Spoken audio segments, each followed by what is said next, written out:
Γεια σας, θα φτιάξουμε πάλι κάτι από το cherrynails.com. Το μόνο που θα χρησιμοποιήσουμε είναι από το αρχείο καρδούλες. Έχω κατεβάσει το PDF στον υπολογιστή μου και το εκτύπωσα σε απλό χαρτί Α4. Αν θέλετε μπορείτε να το τυπώσετε και σε πιο σκληρό χαρτόνι αν σας ενδιαφέρει. 160 γραμμαρίων, 200 όσο αντέχει ο εκτυπωτής σας. Λοιπόν, τι έχω κάνει, έχω κόψει πάρα πολλές καρδούλες. Έχω πάρει ένα καδράκι IKEA από αυτά που έχουν το πλαίσιο και φαίνονται τα πράγματα πιο θετή. Έχω μετρήσει τις διαστάσεις, οι οποίες είναι σχεδόν 23 επί 23 εκατοστά. Καλό είναι να δείτε τις οδηγίες που έχει πίσω. Και τι έχω κάνει, έχω πάρει ένα απλό χαρτόνι, το έχω κόψει στις διαστάσεις, το σχεδόν 23 επί 23. Και έχω κόψει τις καρδούλες μου.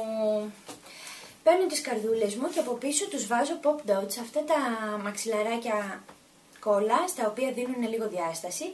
Αν δεν έχετε δεν είναι απαραίτητο, είναι πολύ εύκολο να τα βρείτε στα καταστήματα με είδη χόμπι και στα βιβλιοπωλεία νομίζω τα έχουν. Στην ανάγκη βάλετε και λίγο blue tack, ίσα ίσα γιατί θέλουμε λίγο να παίξουμε με τη διάσταση, να μην είναι κάτι flat, να το κολλήσετε απλά. Παρ' όλα αυτά μπορείτε να κάνετε ό,τι θέλετε.